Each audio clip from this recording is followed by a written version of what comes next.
Alphonse Scarface Capone, a name synonymous with organized crime, became indelibly linked with Alcatraz, a prison designed to break the will of America's most notorious criminals. While often referred to as the King of Alcatraz, this title is more a posthumous reference than an accurate description of his time on the rock. Alcatraz, which opened in August 1934, aimed to strip away the glamour of figures like Al Capone, Machine Gun Kelly, Alvin Karpis, Doc Barker, Robert Stroud, the Birdman of Alcatraz, and later James Whitey Bulger. It was America's first supermax penitentiary, designed to hold only the top 1% of America's most incorrigible federal inmates and turn their vibrant criminal dispositions into a world of stark silence and to eliminate their names from news headlines. The end of the line. Alcatraz's design for incorrigibles. In the midst of the Great Depression and a surge in criminal activity fueled by prohibition, the newly established Federal Bureau of Prisons faced the challenge of containing ruthless criminals who had instilled fear and eroded the public's faith in government. Alcatraz emerged as the primary solution, intended to be the end of the line for the nation's most incorrigible and lawless individuals. It was a place where their criminal status held no value, and escape was deemed impossible. The regimen at Alcatraz demanded more than simple conformity. It was considered America's Devil's Island. The prison enforced strict discipline, an unrelenting routine, and a comprehensive set of rules that governed nearly every aspect of daily life. The rule of silence was heavily enforced during its early years, effectively stripping men like Capone of their most basic freedoms. This environment was designed to silence the voices of America's most infamous outlaws. Criminals sent to Alcatraz were considered the cream of the criminal crop. They included not only bank robbers and murderers, but also organized crime figures who orchestrated complex syndicates, where corruption permeated even the highest levels of law enforcement. A ticket to Alcatraz wasn't solely based on the severity of one's crimes, but was generally reserved for inmates prone to escape. Those with high profiles or individuals who were difficult, unruly, badly behaved, or created disciplinary challenges for staff at other federal prisons. Among Alcatraz's infamous roster were Al Capone, George Machine Gun Kelly, Robert Stroud, the Birdman of Alcatraz, Mickey Cohen, and the notorious James Whitey Bulger. These men contributed to the mythology of the prison, making it an icon in the struggle between crime and law in a turbulent era. Capone's rise to power. Alphonse Gabriel Capone was born on January 17, 1899 in Brooklyn, New York, to Italian immigrant parents who had arrived in America seeking a better life. The family, though proud, was poor, living in a small apartment above his father's barber shop. Exposed early to the violence and corruption prevalent in downtown Brooklyn, Capone dropped out of school at age 14 and joined a tough youth gang. One of his early mentors was Johnny Torrio, a prominent New York crime boss who viewed himself as a businessman rather than a gang leader.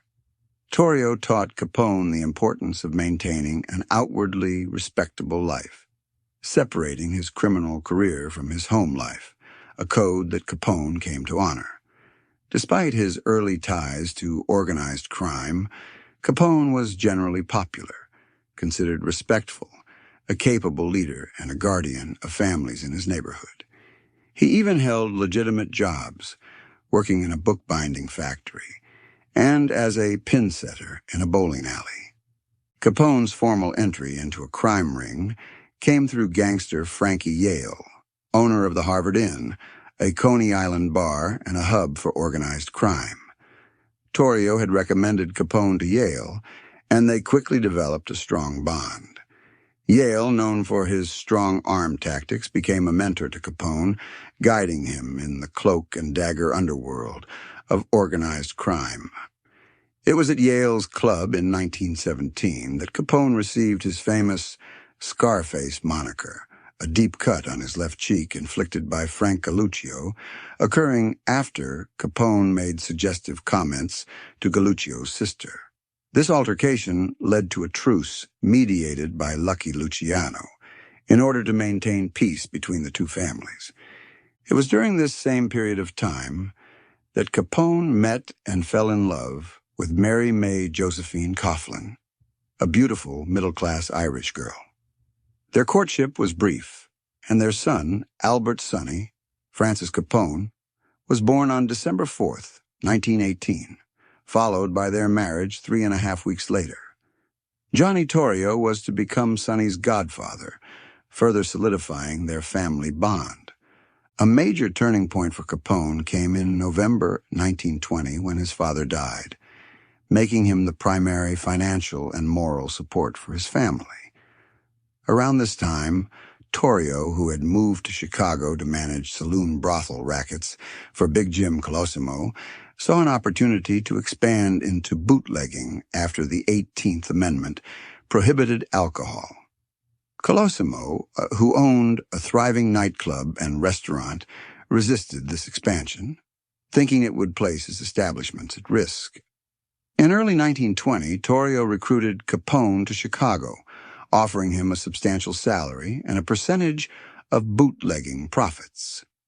Capone sought Frankie Yale's help to eliminate Colosimo's resistance, and on May 11, 1920, Colosimo was shot to death in his nightclub, presumably a hit ordered by Yale. Capone arrived in Chicago with his family in 1921. Together, Torrio and Capone built a powerful crime syndicate that monopolized Chicago's bootlegging trade by paying off politicians and police.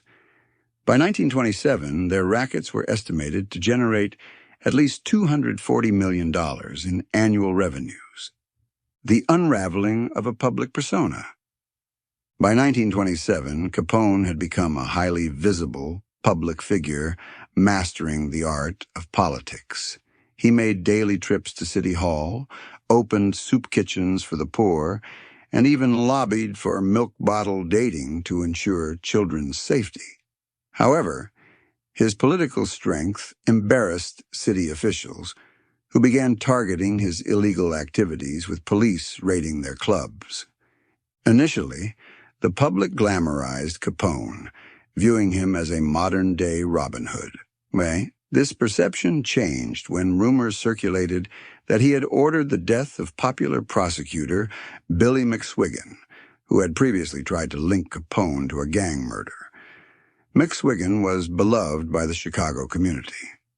He stood up against violence and was known as a hard-hitting crusader against organized crime and vicious criminals.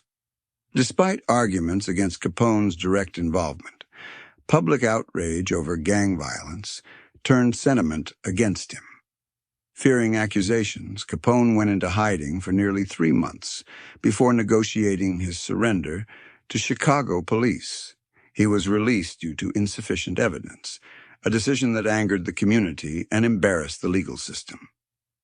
Hollywood and the media also played a major role in glorifying gangsters and modeling some of their characters after Capone. Gangster films like Little Caesar, the original Scarface, and The Public Enemy captivated audiences. While these movies often ended with the criminal's demise, framing the stories as cautionary tales, they also presented a life of power, luxury, and freedom that stood in stark contrast to the era's economic hardships. A key point of contention was the portrayal of law enforcement. In these films, police were often shown as either ineffective against organized crime or, in the case of the public enemy, as negligent figures failing in their duty. This perspective sparked criticism and led to a new kind of crime film, The motion picture G-Men, starring James Cagney, responded to this critique by shifting the focus from the charismatic criminal to the heroic federal agent, creating a shift in the public support to fight organized crime.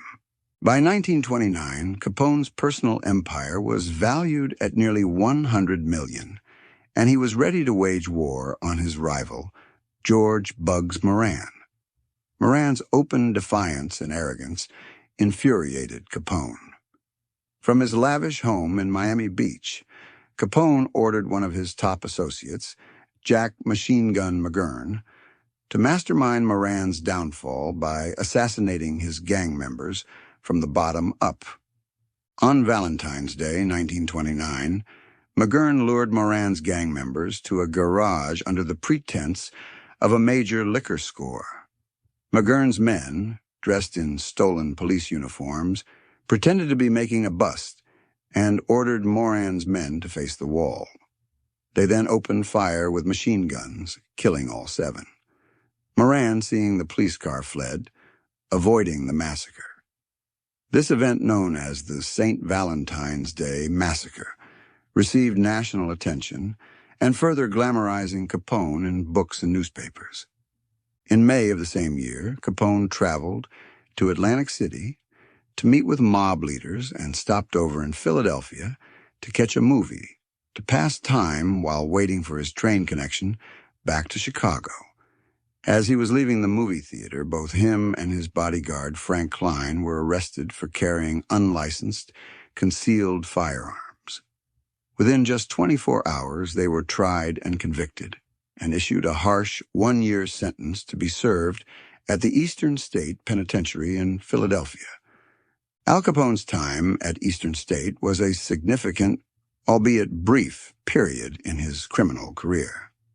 Despite more than 12 arrests since 1919, this was Capone's first-ever conviction, resulting in a prison sentence. He served just 9 months of his 1-year term, earning time off for good behavior. While at the penitentiary, many accounts from the time painted a picture of a luxurious stay, with descriptions of his cell being furnished with tasteful paintings and a radio, though some news reports suggest his experience was more in line with that of the average prisoner.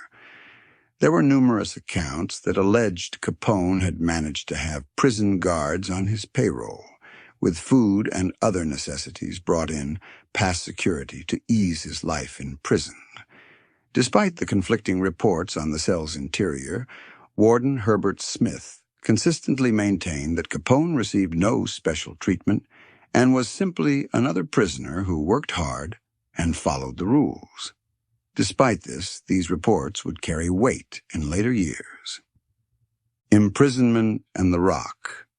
Capone's stint at Eastern State Penitentiary was just the beginning of his legal troubles.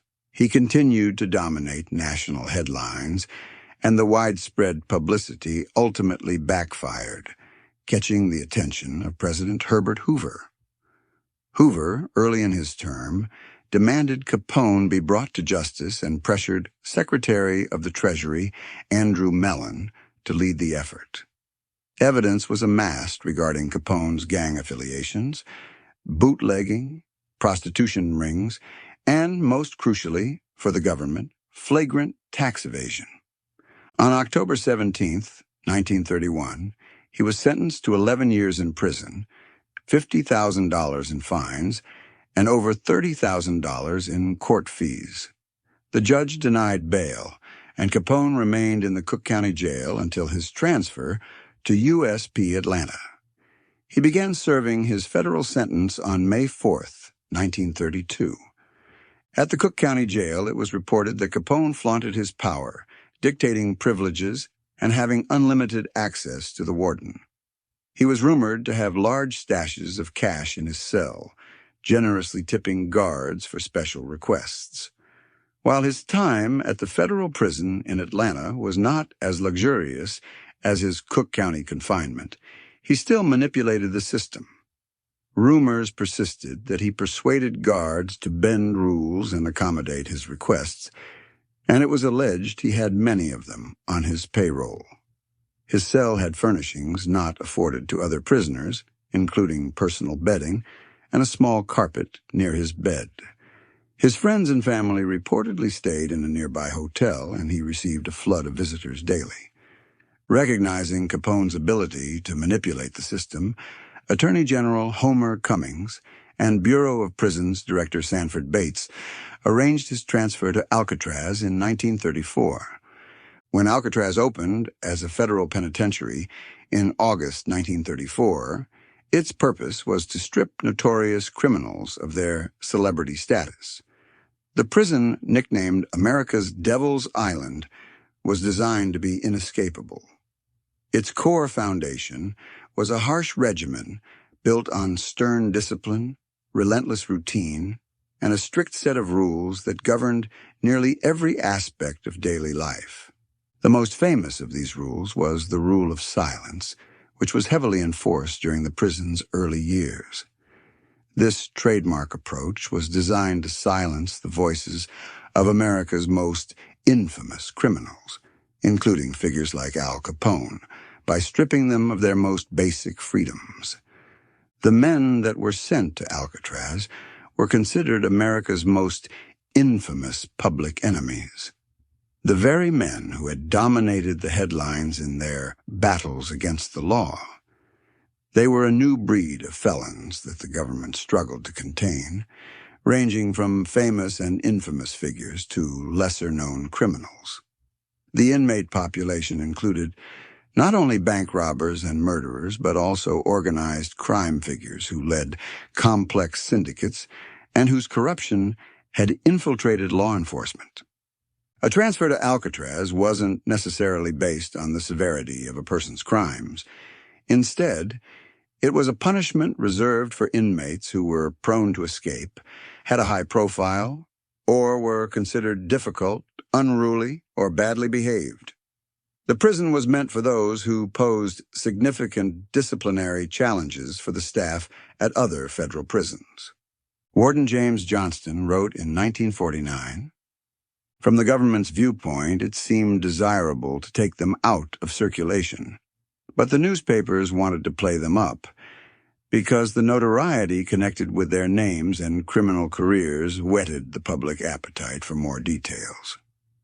We tried to play fair with press publications whenever anything important or consequential happened. We gave out the information, but we did not lend ourselves to build up stories or details where this prisoner happened to be working, or how he liked it in prison, or when his relatives were due to visit him." On August 19th, 1934, without formal notice, Capone was handcuffed and shackled, placed in a secure prison railroad car with other notorious prisoners, and transported to America's Devil's Island.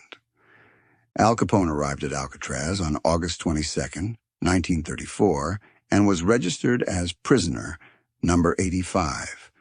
From the minute he arrived, he attempted to manipulate the system. During the traditional orientation, Warden Johnston quickly recognized Capone, who was grinning and making quiet comments to other convicts, seemingly trying to assert himself as their spokesperson. Johnston promptly assigned him his prison number and made him return to the line. Throughout his time at Alcatraz, Capone made several unsuccessful attempts to persuade Johnston into granting him special privileges.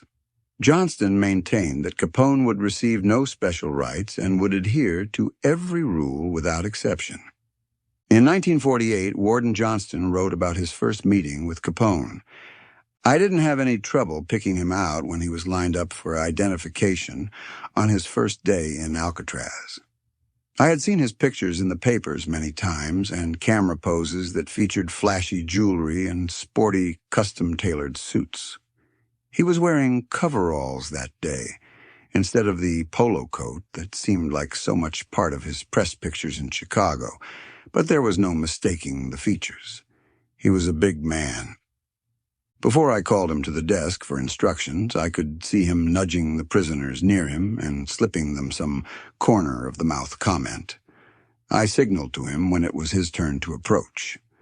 As he walked towards me, he flashed a big smile. He wanted to talk to me, but I didn't want to engage because it was no time for unnecessary conversation. It was apparent that he wanted to impress other prisoners by asking me questions as if he were their leader. I wanted to make sure they didn't get any such idea. I handed him a ticket with his register number 85, gave him the instructions I had given every other man, and then told him to move along. The following day, he asked me for an interview. When I called him, I opened the talk with the question of, "What can I do for you?" He responded, "Well, I don't know how to begin, but you're my warden now, and I just thought I better tell you I have a lot of friends, and I expect to have a lot of visitors, and I want to arrange to see my wife, and my mother, and my son, and my brothers." I explained, "You will be able to see your wife, your mother, and your son. Your brothers may visit you too, that is, except for Ralph, who has a prison record. I'll explain the regulations regarding visits so that you may inform your family. You may receive one visit each month from blood relatives, but only 2 people may visit you at the same time.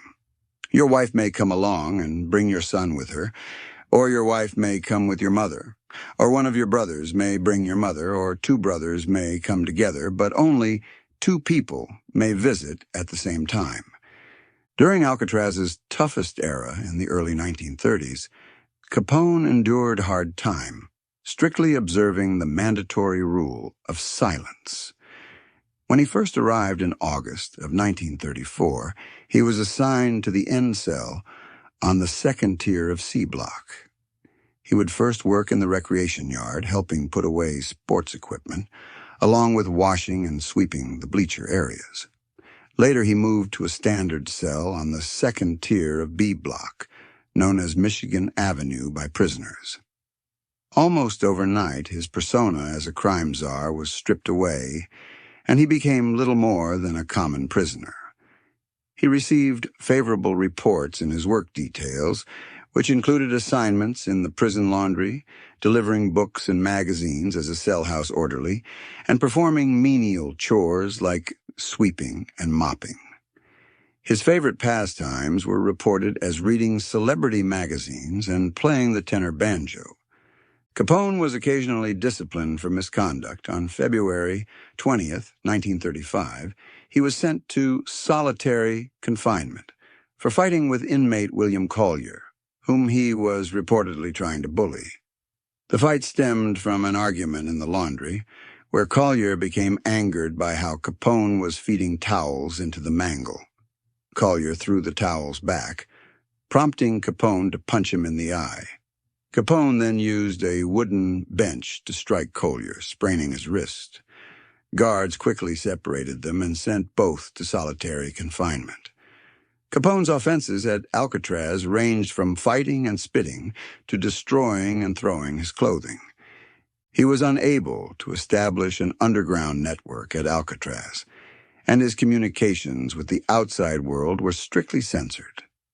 Gifts sent to him were never accepted, and family visits were limited to the same frequency as other inmates.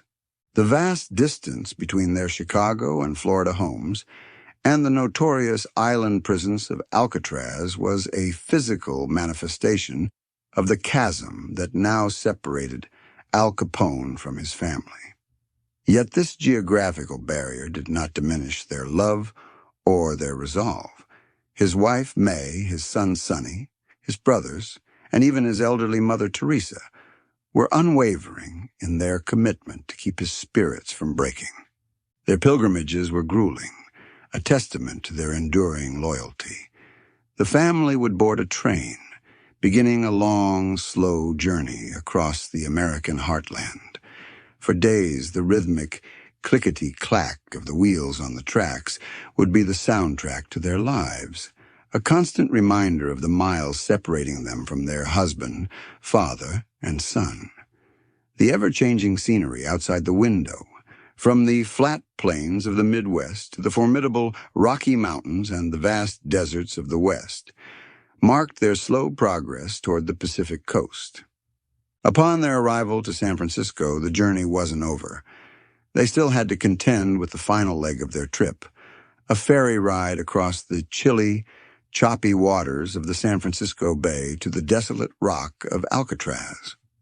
These visits, often brief and heavily monitored, through a heavy, bulletproof glass visitor portal, were a fleeting and bittersweet reunion, a moment of connection that made the entire arduous journey worthwhile.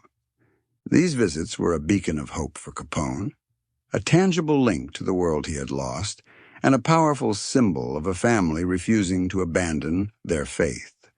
Threats, attacks, and declining health. Rumors circulated that Capone's life was threatened by fellow prisoners.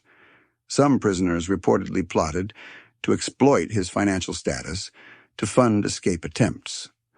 A letter from inmate Charles Mangiare to Capone's brother Ralph on May 18, 1936, claimed that inmates Charles Berta and Burt McDonald threatened to kill Capone if he didn't provide $5,000 for a gunboat for an escape. Mangiare also alleged that others were scheming to frame Capone. Capone was aware of these threats, one of which nearly proved fatal. On June 23, 1936, Jimmy Lucas, a violent Texan inmate with a history of murder and escape attempts, assaulted Capone. A report from that day details the attack. At approximately 9:30 a.m., Lucas stabbed Capone in the basement, claiming Capone had snitched to the authorities, leading to Lucas's removal from the barber shop. Capone denied this, stating Lucas attacked him from behind while he was looking at a mandolin in the clothing room because Capone refused to provide money. Capone defended himself with the mandolin, striking Lucas in the head, and sustained minor cuts on his hands while disarming Lucas. Guard Sanders intervened, separating them and taking Lucas into solitary confinement. Capone was taken to the hospital. The chief medical officer, Dr. George Hess, provided a detailed summary of Capone's injuries. He wrote in part that Capone had multiple stab wounds, including a small puncture wound in his left chest, a puncture wound on his left thumb extending to the bone, and several superficial wounds on his right arm and hand. A half-inch piece of the scissors blade embedded in the bone of his left thumb, which was surgically removed under local anesthesia. These were considered minor injuries, and he was hospitalized for only 3 days.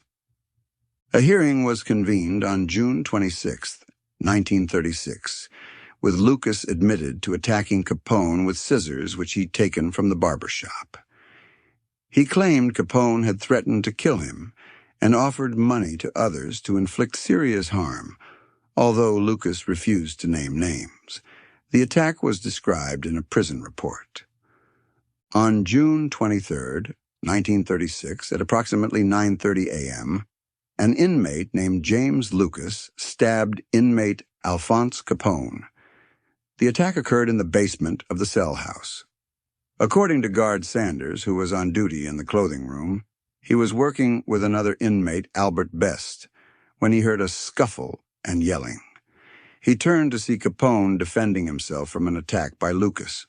Sanders intervened, pushing Capone behind him and ordering Lucas to surrender the half of a pair of scissors he was holding.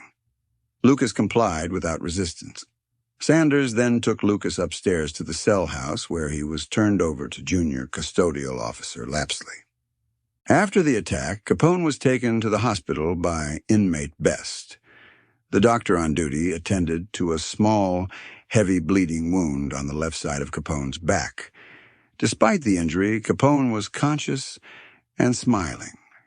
He told Deputy Warden Shuttleworth that Lucas had come up from behind him and stabbed him while he was looking at a mandolin. Capone said the motive for the attack was that he would not give Lucas money. Lucas, however, claimed he stabbed Capone with a pair of scissors because Capone had snitched on him, which resulted in his removal from the barber shop. Deputy Warden Shuttleworth told Lucas that Capone had nothing to do with his removal. After his head wound was dressed, Lucas was placed in solitary confinement.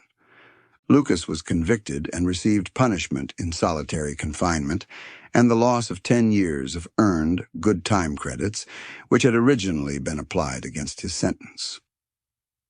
On December 16, 1937, prisoners Theodore Cole and Ralph Rowe escaped from the prison industries, disappearing into the heavy fog of the San Francisco Bay using empty fuel canisters as makeshift flotation devices.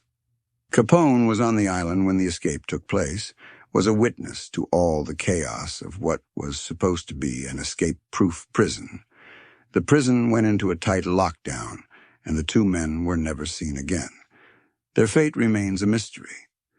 There were a few accounts from prisoners who had been released from Alcatraz and reported on Capone. Henry Larry, convicted of postal robbery, and had escaped from several other prisons prior to Alcatraz, wrote several pieces in 1936, some including short pieces about Capone and his time on the island. Another inside account of life at Alcatraz came from crime reporter Sidney Hughes of the Los Angeles Examiner. While interviewing police in San Francisco, Hughes met Manuel Lemus, a former military prisoner who was at Alcatraz before its official opening in August 1934.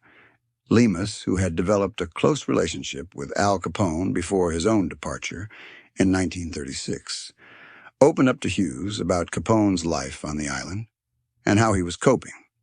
The exclusive feature was a Christmas treat, printed as a special insert in the Sunday paper the day after the big holiday in 1937. The two-page spread gave readers a light overview of Alcatraz and some of its most notorious residents, but it also offered a few detailed paragraphs from the interview with Lemus. For the first time, the public got an in-depth glimpse into Al Capone's daily routine, pulling back the steel curtain on the prison's inner workings. Lemus was quoted in the piece. "I think the government, and all you newsmen for that matter, have Capone all wrong. You see, I became pretty chummy with Capone. I'm an Italian-American, same as Al, and we came up in a similar way. You can take my word for it that Al Capone is no villain or threat to society. Most of those mugs out there, they're always whispering about some caper, but not Al. He's a family man, a regular businessman, not a gangster type. That's not the Al Capone I got to know. He talks about his family, his son, his businesses, his siblings, their families, his businesses with his brothers. Al is a proud father. All those things. They're legitimate things. He reads and talks a lot about books, especially travel books and literature, to better yourself in life. Al is a professional-level card player and teaches other cons how to play. He plays rummy, checkers, bridge. We don't have the regular playing cards, but we make do. He's on the up and up. He's not scheming about what bank he wants to knock over next. You have my word on that. Alcatraz is hard time for a man. The whole place is nothing but cementing stone and cold steel. Guards with machine guns patrol along elevated, caged catwalks. You can only have a regular conversation during meals. You can talk quietly at work, but it's very limited. I was there for about 3 years, and it felt like 10. Al runs the showers and clothing exchange. Frank Del Bono and his cousin Joe, another Italian, and Big Mike Telesco all live in the same section of the cell block. There's a real Italian community on Alcatraz, and we enjoy meals at the same table every day. The food on Alcatraz is surprisingly swell. The grub there is just as good as what you'd get cooked up in your home or at a restaurant. Over meals, we talked about our families, honest work, and a good time with friends. When I went to prison, I couldn't legally have a drink, so we talked a lot about that social time. For some of these fellas, they have a tough time adjusting to the stir. Al has even helped mentor a young man in our section who was having mental struggles. He encourages them to read books and helps them imagine living out the stories. Music is also something Al enjoys. He is a real whiz, playing stringed instruments. Frank plays the mandola, Joe plays a guitar, and Al plays a stringed plectrum banjo. They're all real talented. I enjoy their music, and we often have band performances, and we all enjoyed those. By late 1937, Capone began withdrawing from prison society, spending most of his time in his cell. His health deteriorated, and he stopped going to the recreation yard, instead spending time with close associates in the basement shower and band room where he performed janitorial work. He was observed talking to himself and acting oddly. On February 5, 1938, it became evident that Capone was seriously ill. Associate Warden Miller described an episode where Capone, after breakfast, went to the wrong gallery and became sick in his cell, vomiting. When Miller questioned him, Capone responded with indistinct, incoherent mumblings. Later, Capone was found on the floor in a hysterical fit, leading to his transfer to the prison hospital. Capone had developed end-stage symptoms of syphilis, a disease he had evidently carried for years. He remained in the prison hospital for the rest of his time at Alcatraz. Despite various treatments, none were successful. He was frequently restrained for yelling and other irrational behaviors. At one point, Capone was confined to a bug cage, a wire cage section of the hospital ward. Inmate Alvin Karpus recounted a fierce and constant argument between Capone and another inmate, Carl Janaway, who shared an adjacent bed. Their fighting escalated to an incident where they hurled the contents of their bedpans at each other through the wire caging, requiring them to be hosed down. This convinced the administration that Capone needed to be transferred to a facility better equipped to care for his medical condition. In another incident, Capone assaulted inmate Phil Ryan with a bedpan, causing a small laceration, after Ryan asked him not to use a certain towel. Ryan retaliated with a mop, and Capone then fought off other patients in the ward before guards intervened. Despite his declining health, Capone underwent aggressive syphilis treatment, and his family visited frequently. Warden Johnston provided regular updates on Capone's condition, noting his good and bad days. Johnston observed that Capone could appear normal on some days, his speech clear, even discussing magazines like Cosmopolitan. However, Capone admitted to feeling wacky and dizzy before his initial collapse, and he didn't remember vomiting, transfer, and final years. On January 6, 1939, Associate Warden Miller escorted Capone to the mainland where U.S. Marshals transferred him to Terminal Island, a federal correctional institution in Southern California, to serve the remainder of his sentence. At Terminal Island, he spent most of his time in solitary confinement. George Hess, now the chief medical officer at Terminal Island, wrote in September 1939 that Capone was segregated for his own protection following an unprovoked assault on a well-liked model inmate, which created intense resentment against Capone. His indefinite segregation was deemed to be in the best interest of all involved. Capone was released from prison on November 16, 1939, after a brief stay at USP Lewisburg, Pennsylvania. He then voluntarily transferred to Union Memorial Hospital in Baltimore for a 3-week treatment program for paresis. His release date was calculated based on good conduct allowances and time served in jail. Alphonse Capone died on January 25, 1947, at his Palm Island mansion in Miami, Florida. His death certificate listed bronchopneumonia and apoplexy as the official causes of death. His older brother, Ralph Capone, also served time for tax evasion. Al Capone's journey from a notorious crime boss to an inmate at Alcatraz marked the end of his powerful public persona. At Alcatraz, Capone, register number 85AZ, was unable to manipulate the system as he had in previous prisons, and he was subjected to the same strict regimen as other inmates. His health rapidly deteriorated, and he spent the final years of his sentence suffering from end-stage syphilis. Transferred to a medical facility and eventually released, his final years were spent in poor health, a far cry from the opulent lifestyle he once enjoyed. Capone's time on the Rock serves as a testament to the prison's purpose, to humble the nation's most incorrigible criminals and ensure that their power and influence held no value behind its walls. We hope you've enjoyed this Alcatraz prisoner profile. If you're interested in reading more about Al Capone's life and years on Alcatraz, along with other infamous convicts to serve time there, consider Michael Esslinger's comprehensive book, Alcatraz, A History of the Penitentiary Years. It is widely available from reputable booksellers.